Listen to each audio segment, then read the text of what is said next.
live. Right, guys, evening. Hope everyone is doing well. So here's the question, the one question that actually made me start this whole thing. Why is real estate training, no matter where you are, so broken? So we're going to fix that. We're going to be starting these weekly Tuesday lives where we're going to be unpacking all things real estate related. So if you're in real estate and you are struggling, or you are new and you're not too sure what to do or where to start or what to focus on, these are what these weekly lives are going to be about. So today we're just going to go through a few bits and see if any questions come through. I'll answer some questions, probably be about 10-15 minutes. I'm going to try and keep them short and sweet. And then obviously any questions that you guys have, please put them forward to me. I'd love to hear from you guys. Might take a while for people to come through, which is completely fine. And hopefully we'll add some value as these sessions go on. So a bit about me, first of all. So I have been in real estate for the past 23 years. I started at Foxtons in London, if anyone knows. It's a big, prestigious company in London, real estate company. I started there back in 2003. I then moved to Dubai about 12 years ago. So pretty much I've gone through all the ranks when it comes to real estate. So started as a move consultant, which is pretty much a business development manager, lettings negotiator, branch manager, COO. I'm now managing director of a real estate boutique firm here in Dubai. So that's pretty much kind of my journey in a whole. When it comes to real estate, because I've been through pretty much every single role there is in the real estate industry, I'm able to answer very complex things. I've been behind the curtains. I've been on the front stage. So who's better to answer your questions and help you with your real estate needs than yours truly? Okay, so that's a bit about myself. Now, in terms of what we're going to be doing, as I mentioned before, I want these lives to be very interactive. So I want people to come through with their questions. I want you to quiz me. I want you to really understand what's going on in the real estate industry, no matter where you are, processes, what to focus on, all these good things. And hopefully you'll leave with a bit of clarity and you'll be able to do your jobs that bit better. So I do have a couple of questions which have come through. So let me just have a look at them right now. 2 seconds. So I had a question come through. What's the biggest mistake brokers make in their first year? Well, I can answer this one. They stop prospecting, okay? They stop prospecting because they get busy. Now, real estate is pretty much, it's built on kind of a delayed reward system, meaning that what you do now today will come into fruition in probably 60 or 90 days time. So what you normally find is that brokers, the busier they get, the less prospecting they do. They ride the wave of, the listings coming on, the deals that are happening, but then they use up all their inventory and they have to start from zero. So what you find is you have a good month, bad month, good month, bad month. I myself got caught in that trap. I would have a very good month, then I'd have a couple of bad months because I'd literally get so many listings on when I was prospecting. When I was quiet, I'd then have a surge of viewings and leads and offers and deals. All my stock would go and I'd start all over again. So that's one lesson that I learned, is that you have to make sure that you're prospecting and finding at least 1 hour every day minimum to do your outreach calls. If you do that, you should have a steady increase of activity and deals. You're not going to be erratic like I was when I was a broker. So that's one thing. So definitely want to make sure that you're prospecting on a daily basis, because like I said before, that lag time is 60, 90 days. So just always remember what you're doing today will come to light in 60 to 90 days time. So I hope that one helped.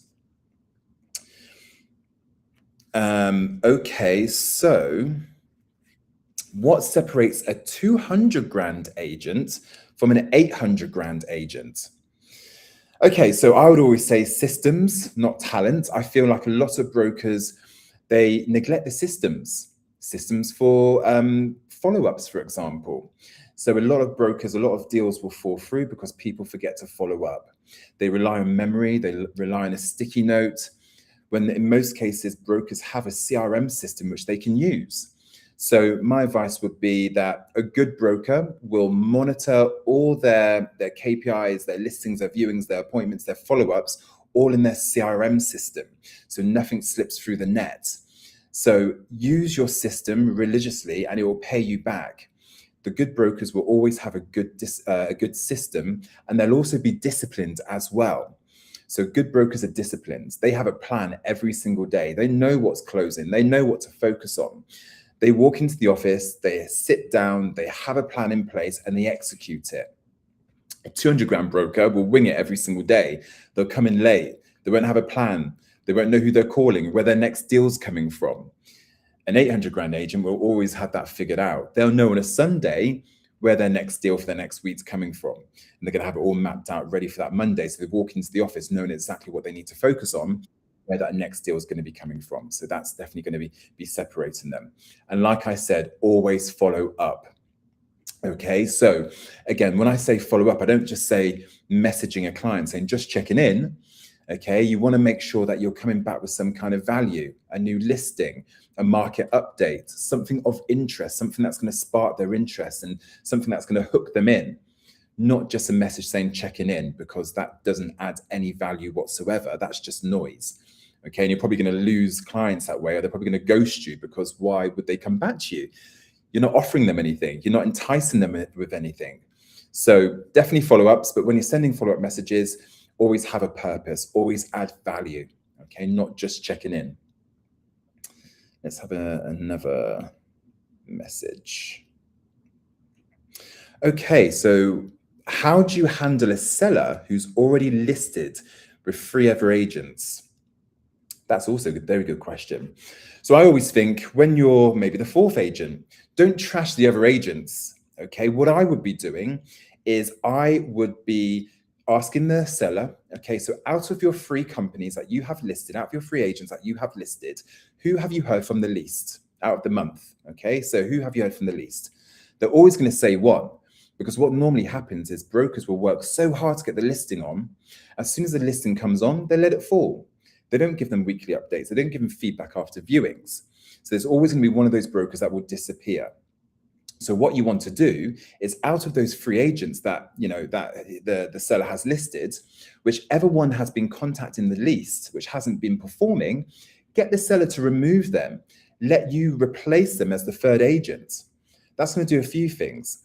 That's going to kick the other 2 agents up the butt to make sure they're working harder. It's going to come on as a fresh listing, which the algorithm is going to love. And also, you're going to have something to prove. You're going to want to show those other agents up as well.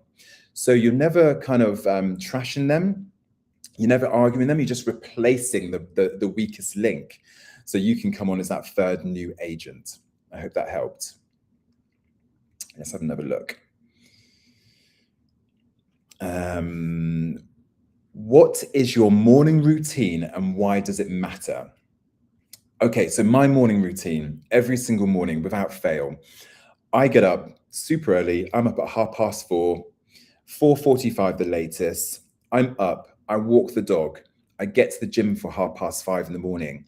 I use this time to process how my day's going to go, what I want to focus on, any ideas that I have. I always find that my mornings and early mornings are the best time when my mind's most awake.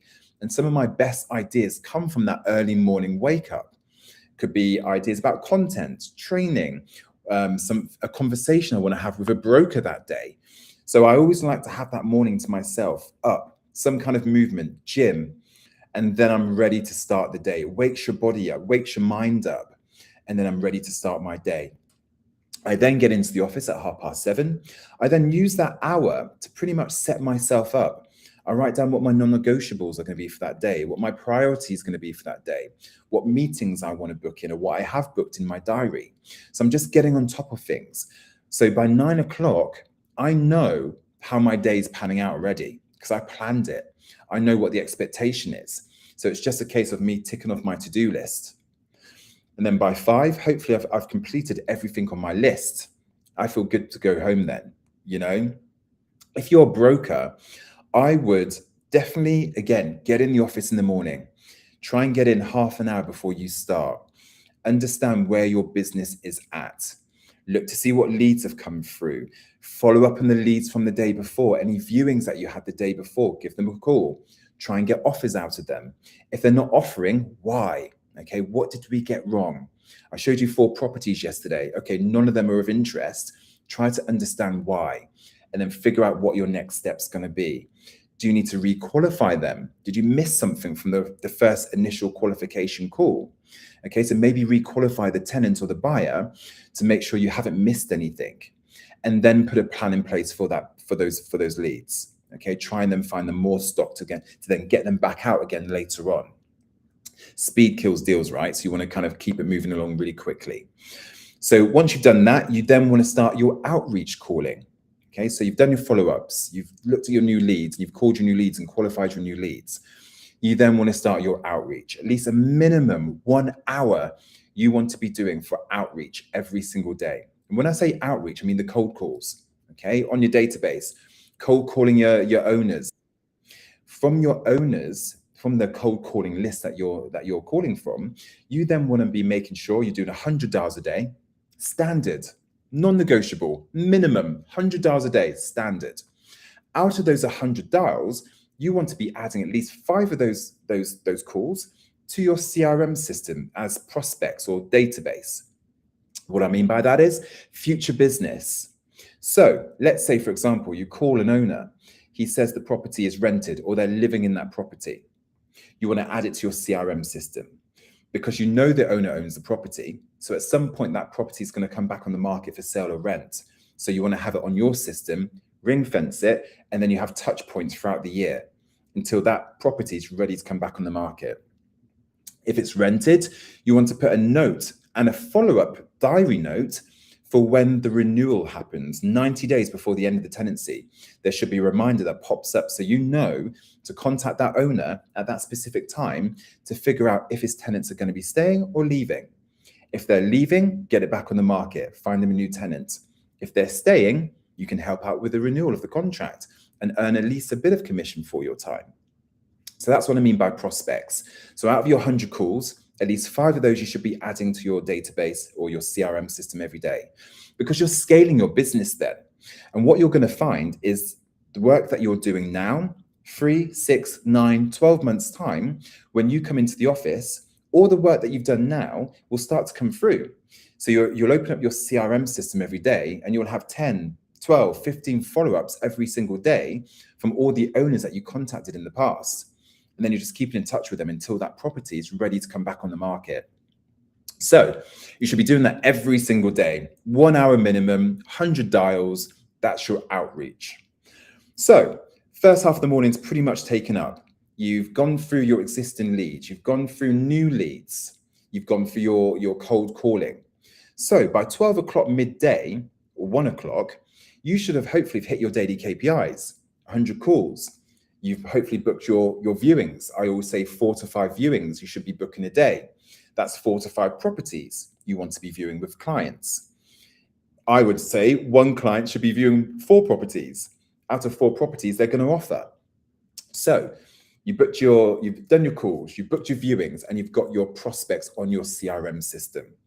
That then leaves the afternoon for you to go out, do the viewings, pictures, appointments, meeting landlords, whatever you've got to do to get the deals coming in. Okay, that's kind of how I would set my day up every day. You might want to switch it up. You might want to do a late night call out. So you might want to do a morning call out for your outreach. You might want to do an evening one as well from 5 till 6 or 4 till 6 to catch both markets. But every day without fail, you should be doing some kind of outreach. So I hope that helped. Let's have a little look. Okay, so one piece of advice for a struggling broker right now. Okay, good, that's good. I would say buy yourself runway first. So what I mean by that is cut out everything that's not essential. Okay, so what I mean by that is trim your spends right down to extend your runway so you can last in real estate longer. So what a lot of brokers will do, they'll start real estate, they'll go out to the bars, the clubs, they'll rent fancy cars, they'll go out to nice fancy restaurants.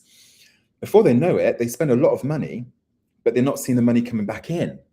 So what they find is by 6 months, their savings have gone dry and they're having to scrape around for deals or they end up leaving the market. So to avoid that, let's say you've got 6 months worth of savings. To extend your runway, minimize your costs. So hopefully it lasts for 8 months, for example. By that point, you should hopefully be closing deals and money should be coming back into the house. If you're going into leasing, then you should be doing deals within your first 6 to 8 weeks anyway. So there's more commission coming back in a lot sooner.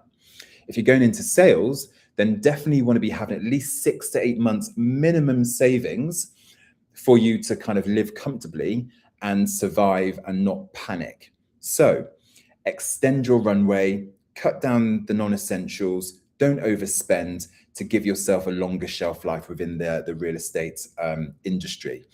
And remember, like I said, even when you do close a deal at month 4, month 5, and month 6, you've still got 60, 90 days lag in time before that commission comes through. So you need to remember that as well. So hopefully that helped. Okay, so I think 5 questions is kind of enough. There's quite a lot of questions that have come through right now. So I'll probably save these for another time. But hopefully, you know, from these sessions, they will get kind of more in depth. They will be longer. Hopefully more people will come through and we can have a bit more interaction. But I just want you to get some value.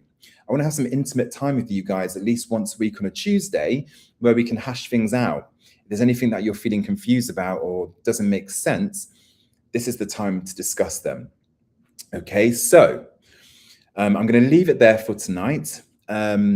If you want help in building your operational business, I do offer coaching, one-on-one coaching. So if any of you guys are out there and you're struggling, you're not getting the support, you need some guidance and someone to show you the way, then do reach out to me. Send me a message or comment or whatever you want to do. I'll put my details in the description of this live. Please reach out to me. I'll be more than happy to jump on a call with you, find out what you're struggling with, what's broken, and how we can fix it. This is the whole point of Your Real Estate COO. I'm here to help you build your empires and conquer and make lots of money. All right, so I'm going to leave it there. It's been 20 minutes. I'm going to leave it there for tonight. Have a good one, and I'll see you back here next Tuesday at 7 p.m. Okay, that's when we're going to go live once a week, Tuesdays, 7 p.m. I will see you then. Take care.